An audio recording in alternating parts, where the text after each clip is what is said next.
नमस्कार दोस्तों, स्वागत है आप सभी का स्टडी आईक्यू में। आज हम लोग एक बहुत ही दिलचस्प और बहुत ही जरूरी विषय पे चर्चा करने वाले हैं। हम लोग बात करने वाले हैं किसान आंदोलन के बारे में।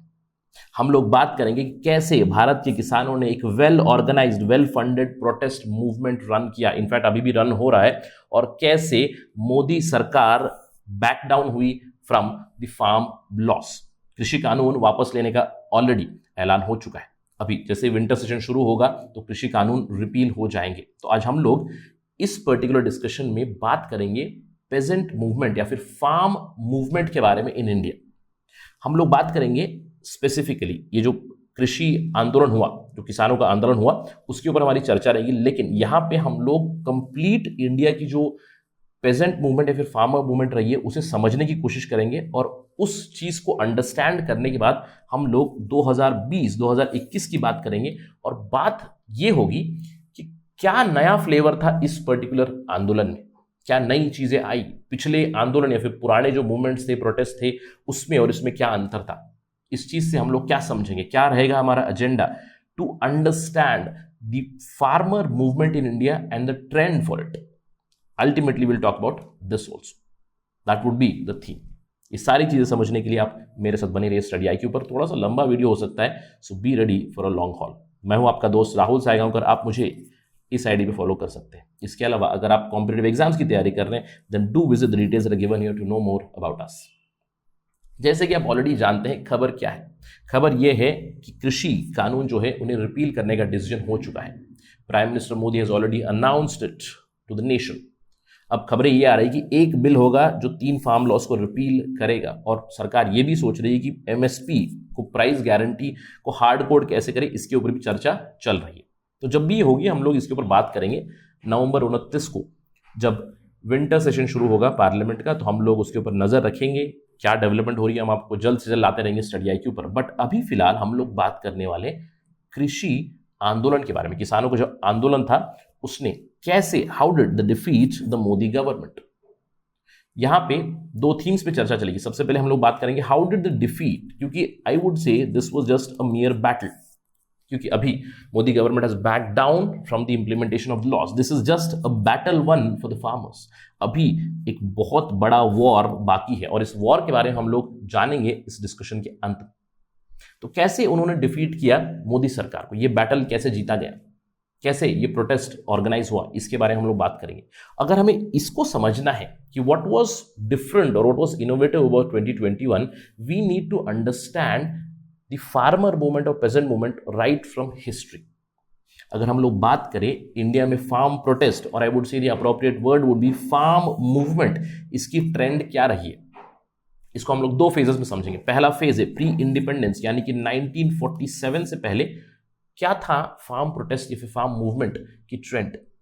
शुरुआती दौर में प्री गांधीयन फेज में, कहूंगा गांधी, महात्मा गांधीयन फेज आने से पहले प्री गांधीयन फेज में काफी डिस्टॉर्टेड या फिर disoriented, disaggregated kind of movements मिलती थी। और हम जानते हैं कि during this time British government was very exploitative. British सरकार ने बहुत सारे फार्मर्स का, ट्राइब्स का शोषण किया हुआ था। तो वहां पे हम लोग सेग्रीगेटेड मूवमेंट्स देख सकते हैं। बहुत सारे मूवमेंट काफी वायलेंट भी थे जिन्हें सप्रेस भी किया गया। कुछ मूवमेंट्स काफी इनोवेटिव थे जहां पे कुछ कंसेशन जरूर मिली, कहीं पे कुछ कमीशन सेटअप हुई, कहीं पे कुछ चीजें जरूर दी ब्रिटिश सरकार ने। लेकिन ओवरऑल जो फार्म मूवमेंट की हम लोग बात करेंगे उसकी दिशा नहीं थी, काफी डिसओरिएंटेड था। बहुत से उदाहरण हम लोग दे सकते हैं। संथल रिबेलियन हुआ 1955 का, उसके बाद इंडिगो रिवोल्ट की हम लोग बात कर सकते हैं। दीनबंधु मित्रा के नील दर्पण में इसका आपको उल्लेख मिलेगा।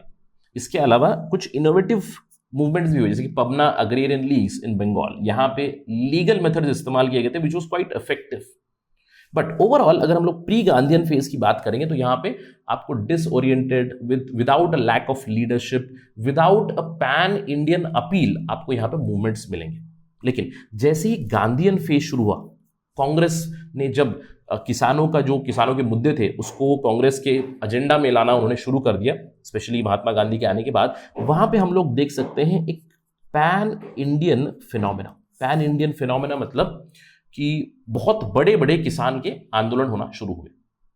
अब देखिए यहां पे in the pre Gandhian phase मैं कह सकता हूं कि focus mainly on economic issues था। इकोनॉमिक इश्यूज क्या, जैसे कि अगर आपको बहुत ज़्यादा लैंड रेंट है, बहुत ज़्यादा अगर आपको शेयर देना पड़ रहा है, ज़मींदारी सिस्टम के खिलाफ, इन सारी प्रॉब्लम्स के खिलाफ डिसएग्रीगेटेड डिसओरिएंटेड मूवमेंट जरूर हुए।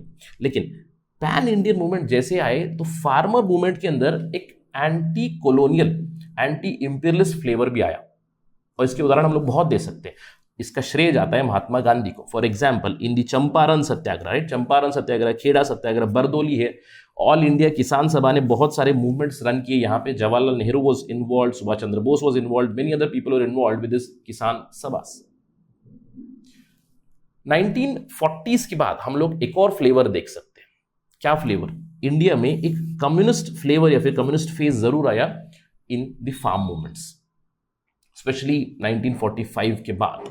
हम लोग उदाहरण दे सकते हैं तेभागा मूवमेंट का, तेलंगाना मूवमेंट का, जहां पे वायलेंस भी काफी ज्यादा देखी गई। तो ओवरऑल इंडिपेंडेंस से पहले हम लोग 3 फेजेस में डिवाइड करके समझ सकते हैं कि फार्म प्रोटेस्ट कैसे हुए। शुरुआती दौर में काफी डिसओरिएंटेड थे, यूनिटी नहीं थी, पैन इंडियन फिनोमेना नहीं था, इकोनॉमिक इश्यूज के ऊपर रन होते थे। जैसे ही गांधीयन फोकस आया फार्मर के मुद्दों पे, तो एक पैन इंडियन डेवलपमेंट हुई और यहां पे एक एंटी कॉलोनियल फ्लेवर जरूर मिला। उसके बाद 1940s में, 1947 की अगर बात करो, 46, 47 तेभागा तेलंगाना मूवमेंट, यहाँ पे इन सम पॉकेट्स जहाँ पे भी आपको भी लेफ्ट विंग एक्सट्रीमिज्म प्रोमिनेंट मिलती है इंडिया में, वहाँ पे you can see communist flavour to the farm movements. Land जमींदारों से कंप्लीटली ग्रैब करके वो बांटी गई फार्मर्स में, कुछ इस तरह के मूवमेंट जरूर हुए। अब अगर हम लोग इंडिपेंडेंस की बात देखें, इंडिपेंडेंस के बाद स्पेशली अगर मैं यहाँ पे एक डिवाइडिंग लाइन ड्रॉ करूंगा, 1975 के बाद there is a transformation in Indian farmer movements. और आज भी अगर मैं 2020 की बात करूं, 1975 के बाद जो डेवलपमेंट हुई है, we can see that same thing. But before this the communist phase this did continue. और जैसे कि मैंने आपको बताया, एक प्रोमिनेंट एग्जांपल यहाँ पे हम लोग देख सकते हैं नक्सलबारी का, और जहां पे भी अभी भी इंडिया में लेफ्ट विंग एक्सट्रीमिज्म के जो प्रोमिनेंट रीजन्स है, वहां पे कम्युनिस्ट फेज या फिर सोशलिस्ट फेज अभी भी चलता है। यहाँ पे हम लोग माओइस्ट फेज भी कह सकते हैं, it is still running, right. Anti establishment, anti government movement यहाँ पे चलते हैं, और फार्मर्स को यहाँ कहीं ना कहीं इनकॉर्पोरेट कर लिया गया because of, I would say, the governance deficit, the problems of governance, उसकी वजह से ये इंक्लूडेड है। लेकिन हमारा डिस्कशन होगा इस चीज पे, not on the communist phase but on the post independent phase, specially after 1975, जो आज भी प्रोमिनेंट है। क्या फ्लेवर है इस पर्टिकुलर फार्म प्रोटेस्ट का? क्योंकि 1975 के बाद मैं कह सकता हूं कि इंडिया में ग्रीन रेवोल्यूशन की वजह से कुछ ट्रांसफॉर्मेशन हुआ। हम लोग जानते हैं कि 1960s में ग्रीन रेवोल्यूशन लाया गया। ग्रीन रेवोल्यूशन में हाई यील्डिंग वैरायटी सीड्स दी गई, इरिगेशन फैसिलिटीज दी गई, फर्टिलाइजर्स, केमिकल सारे प्रोवाइड किए गए फार्मर्स को, जिससे हम लोग सेल्फ सफिशिएंट बने। लेकिन अगर हम लोग ग्रीन रेवोल्यूशन की प्रॉब्लम्स की बात करें, बहुत बड़ा प्रॉब्लम है रीजनल इम्बैलेंस। कुछ एरियाज में ग्रीन रेवोल्यूशन सक्सेसफुल रहा, जिसकी वजह से सोशल ट्रांसफॉर्मेशन हुआ। अब ये सोशल ट्रांसफॉर्मेशन क्या हुआ? एट द रूरल लेवल जो फार्मर्स थे, उन्हीं फार्मर्स में मैं कहूंगा एक डिवीजन हो गया। एक तरफ थे आपको बिग फार्मर्स या फिर बिग लैंडलॉर्ड्स, और दूसरी तरफ small and marginal farmers. So segregation between farmer class also took place.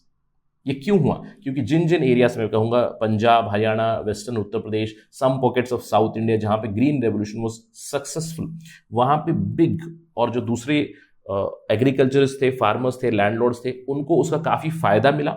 उसकी वजह से उन्होंने अपनी पॉलिटिकल पावर भी बढ़ाई, इकोनॉमिक पावर भी बढ़ाई। बहुत सारे किसान ऑर्गेनाइजेशंस आए, जैसे कि भारतीय किसान यूनियन, शेतकरी संगठन, वोक्कलिगा संघ from south India, many farmer organisations, और इन्होंने प्रोटेस्ट शुरू किए।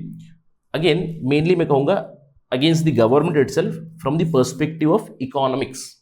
अब यहां पे डिमांड क्या होने लगी? डिमांड होने लगी for MSP, minimum support price बढ़ाना है, इलेक्ट्रिसिटी फ्री चाहिए, इरिगेशन फैसिलिटीज फ्री चाहिए, सब्सिडीज चाहिए। तो कुछ इस तरह की मूवमेंट रन होने लगी। और मूवमेंट यहां पे अगेन, जैसे कि मैंने कहा, it was against the government, तो यहां पे मेथड्स भी बदल गए।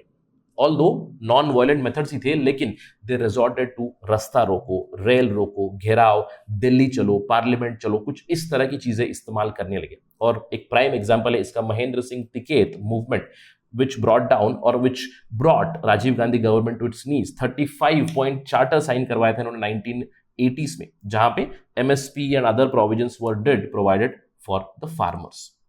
और ये जो फ्लेवर है ग्रीन रेवोल्यूशन के बाद, यही फ्लेवर हम लोग आज के प्रोटेस्ट में भी देख सकते हैं। इनफैक्ट इससे पहले वाला मैं आपको उदाहरण दे सकता हूं, क्योंकि अगर हम लोग मोदी सरकार की बात करें, this is the second time they are rolling back something. क्योंकि आपको याद होगा 2015 में भी उन्होंने जो land acquisition resettlement and rehabilitation law के प्रोविजंस थे, उसको भी उन्हें रोल बैक किया था कुछ इसी तरह की मूवमेंट के बाद। लेकिन in this 21st century I would say 2020 movements have been very very prominent.